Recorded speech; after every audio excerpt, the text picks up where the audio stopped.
Entry Point Virtual Church. We're delighted that you have joined us today.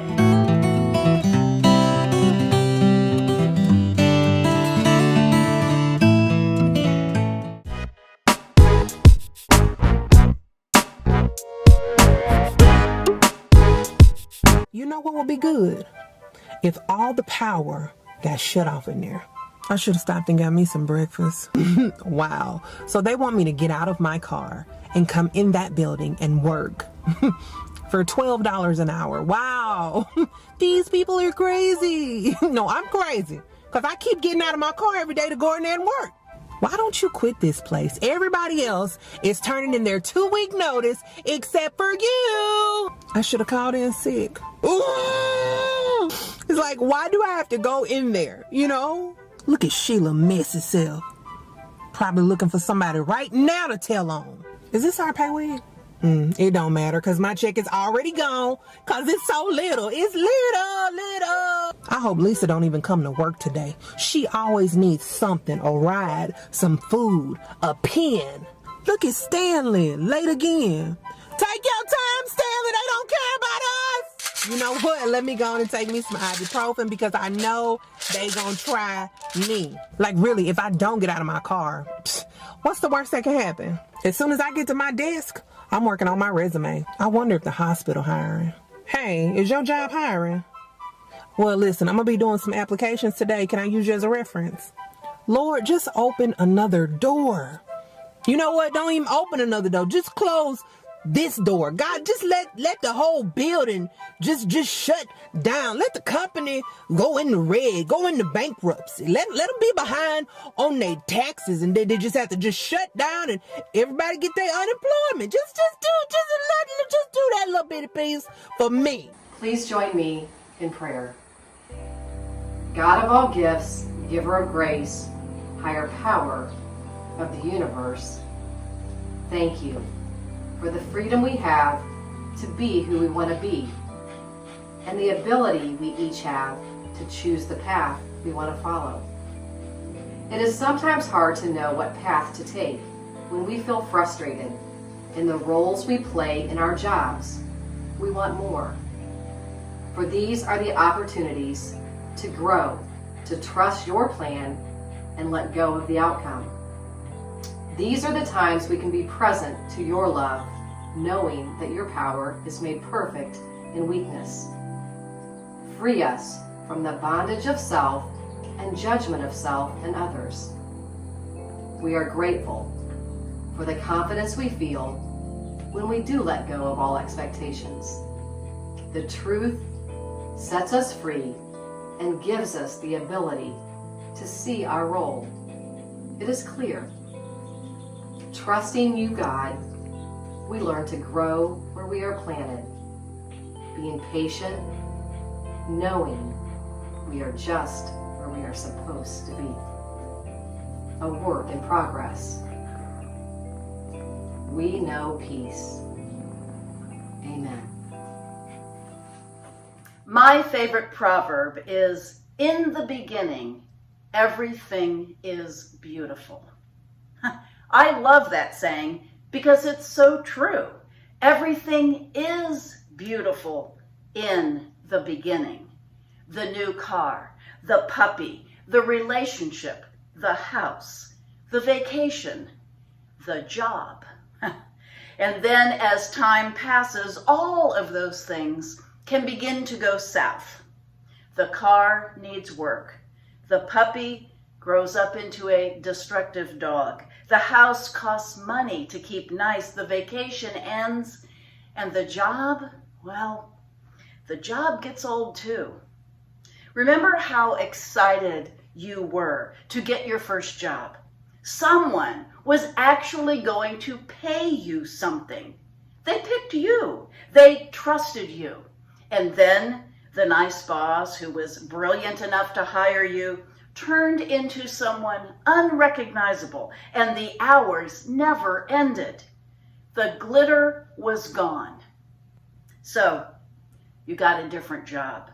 And in the beginning, everything was beautiful all over again. until it wasn't. Now, prior to the pandemic, job dissatisfaction was at an all-time high in the United States. People consistently reported that work made them nervous, anxious, depressed, angry, miserable, sick, and at worst, suicidal.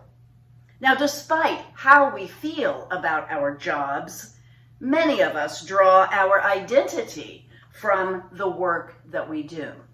Much has been written and discussed about whether or not it's a good thing that we align our value and significance in the world with the job that we hold. If we have a job, we have a title. We have a way to describe who we are by what we do. I'm a doctor. I'm a teacher. I'm on the wait staff. I'm an IT guy. When we have a job, we feel useful.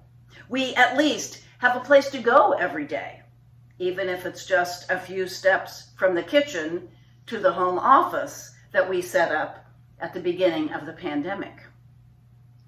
Any individual who was part of the workforce since March 2020 can acknowledge the many ways that COVID-19 has changed the way we work. When our world shut down, any job that could be performed from home became an instant remote job. Zoom meetings replaced in-person conferences. Dining rooms became offices, and we were all forced to pivot and get creative about how we work. Andrei Filippov has written these words. For decades, we have been ingrained to believe that 9-to-5, office-centric work was the best thing for business. As employees have been forced to work from home and companies have had to embrace this change, we're experiencing a change in productivity and employee freedom. The long-term effects of the COVID pandemic means that businesses are now much more creative regarding the use of office space. Some companies have hybrid work environments, which allows some of their employees to work remotely, while others work in the office. Many companies have remained completely virtual. These work environments were unheard of before the pandemic. Even for us at Entry Point, our meeting space has changed since the pandemic, along with our schedule.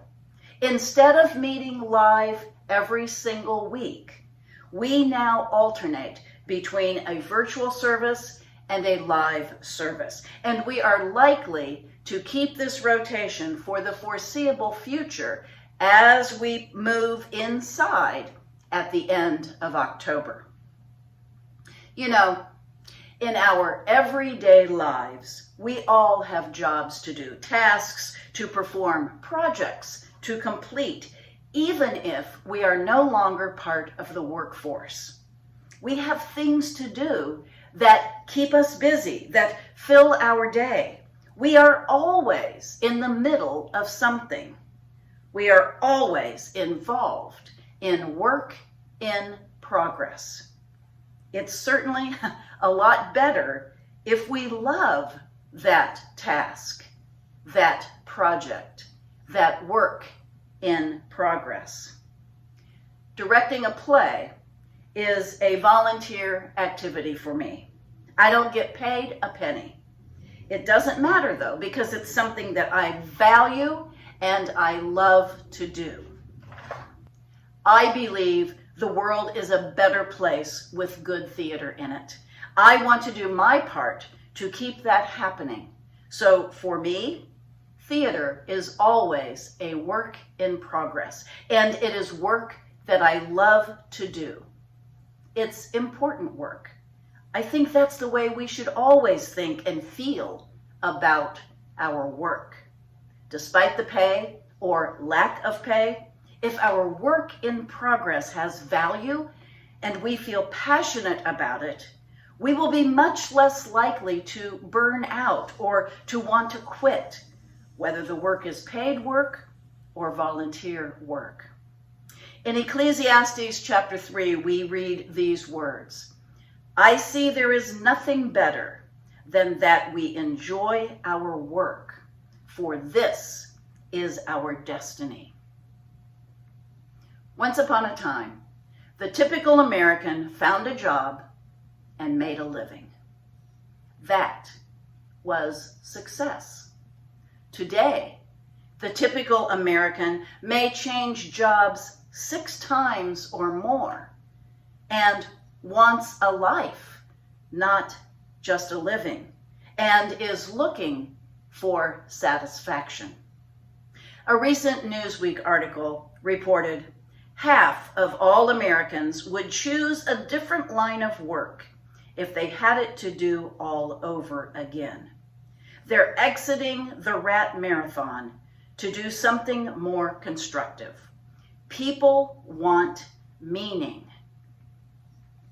I think that the satisfaction and meaning that we seek today is that we want to make a difference. We want a job that allows us to be creative. At the end of the day, when we lie our head down on a pillow at night, we want to know that because of what we do, people's lives are better. We want a job we can be passionate about. We want a job that allows us to be proud of our work. We want to spend our time doing a task that has meaning, that allows us to do something we care about. Amen. Who did these? I did, sir.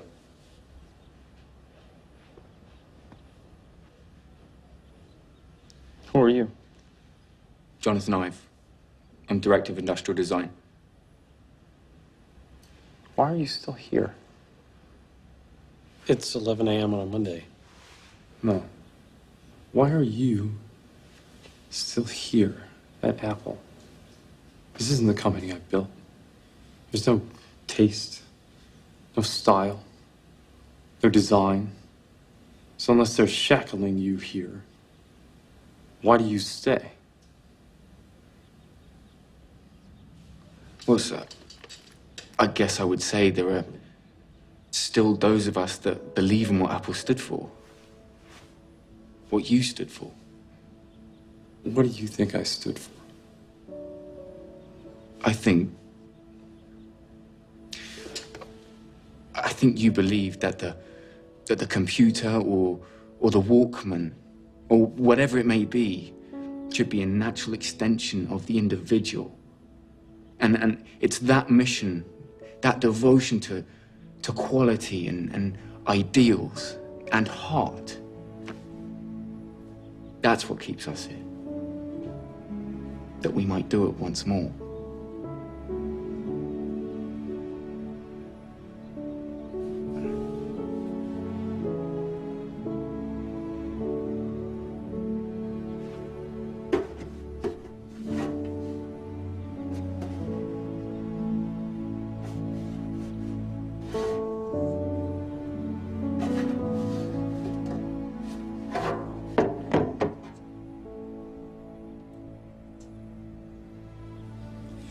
Okay.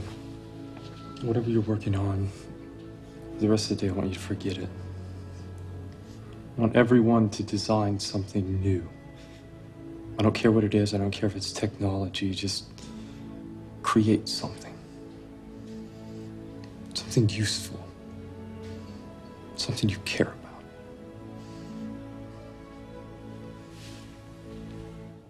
about. Thank you for watching our service today. We hope that you have a wonderful week ahead and that you will join us next Sunday at Connor Prairie. At that service, guest speaker Jerry Toomer will help us to figure out what is impossible and what isn't.